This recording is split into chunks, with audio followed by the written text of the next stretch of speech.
Hello বন্ধুরা, আজকে একটি মেডিসিন আমি আপনাদের মাঝে শেয়ার করব। এটির নাম হচ্ছে নফি। নফি এবং মেডিসিনটি আমি সম্পূর্ণ বিস্তারিত বলবো, কিসের কাজ করে, কখন কখন খেবেন, সব কিছু আমি আপনাদের মাঝে শেয়ার করব। তো ভিডিওটি আপনারা শেষ পর্যন্ত দেখবেন আর অবশ্যই লাইক, কমেন্ট এবং সাবস্ক্রাইব করবেন। তো আমি দেখছি আমার অনেক বন্ধুরা দেখছে আমার ভিডিওগুলো, অবশ্যই তারা রেজাল্ট পাচ্ছে।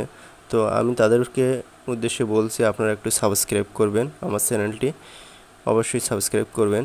আর যাদের জন্য আজকের এই ঔষধটি নিয়ে এসেছি সেটি হচ্ছে, আমরা জ্বর হলে সাধারণত নাপা এক্সট্রা, প্যারাসিটামল এসবগুলো খেয়ে থাকি। তো আজকে আমাদের হোমিও জগতে সবথেকে নাম্বার 1 কোম্পানি নিউ লাইফ নিয়ে চলে এসছে বাজারে নফি। নফি একটি জ্বরের উপরে কাজ করে। এটি জ্বর, শরীর ব্যথা, মাথা ব্যথা, সকল ব্যথার উপরে এবং জ্বরের উপরে অত্যন্ত কার্যকরী একটি মেডিসিন।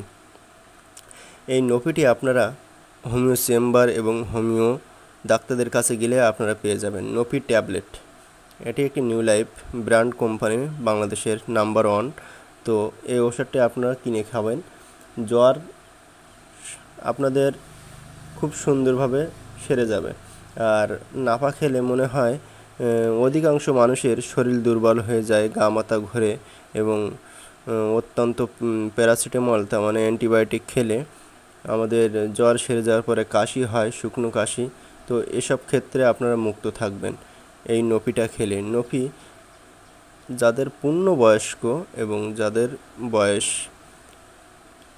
বয়স্ক তাদের জন্য একটি করে ট্যাবলেট দিনে 3 বার, খাওয়ার আধা ঘন্টা পরে খাবেন। এবং শিশুদের ক্ষেত্রে যাদের 5 বছর বয়স হয়েছে তারা হাফ ট্যাবলেট, একটি ট্যাবলেট ভেঙে মাঝখান থেকে ভাঙবেন, মাছ দিয়ে ভাঙার পরে ওই হাফ ট্যাবলেট দিনে 3 বার খাওয়াবেন, আধা ঘন্টা পরে খাওয়ার আধা ঘন্টা পরে। শিশুদের ক্ষেত্রে অবশ্যই সকল মা বোনেরা এবং ভাইয়েরা অবশ্যই আপনারা খুব সুন্দরভাবে এবং ধৈর্য নিয়ে ঔষধটি মাঝখান দিয়ে ভাঙবেন, ভেঙে হাফ করে ট্যাবলেট শিশুটাকে খাওয়াই দেবেন। এবং তাপ অবশ্যই চলে যাবে, খাওয়ার 10 থেকে 15 মিনিটের ভিতরেই আপনাদের তাপ থাকবে না। যে তাপ চলে আসলে আমাদের অ্যালোপ্যাথিরা বলে কি যে তাপ আসলেই খেতে হবে, কিন্তু না, এটি আপনারা করবেন না। আপনারা ঠিক দিনে 3 বারই খাবেন এবং আপনাদের জ্বর সেরে গেলেও একটি দিন আপনারা খেয়ে যাবেন এই নফি ট্যাবলেট। তো জ্বর যাদের আছে তাদের ক্ষেত্রে অনেক উপকার, এবং যারা জ্বরে ভুগছেন তারা আর এইভাবে মনে করেন যে অ্যালোপ্যাথি ডিসপেন্সারিতে যে নাপা এক্সট্রা, প্যারাসিটামল এসবগুলো খাবেন না। না খেয়ে আপনারা নফিটি খাবেন। এটি অনেক সুন্দর রেজাল্ট। আর আপনারা জানেন যে অ্যালোপ্যাথিতে অনেক ক্ষতিকর থাকে, কিন্তু হোমিওপ্যাথিতে কোনো ক্ষতিকর থাকে না। তো সবাই ভালো থাকবেন, পরবর্তী ভিডিওর জন্য অপেক্ষা করবেন।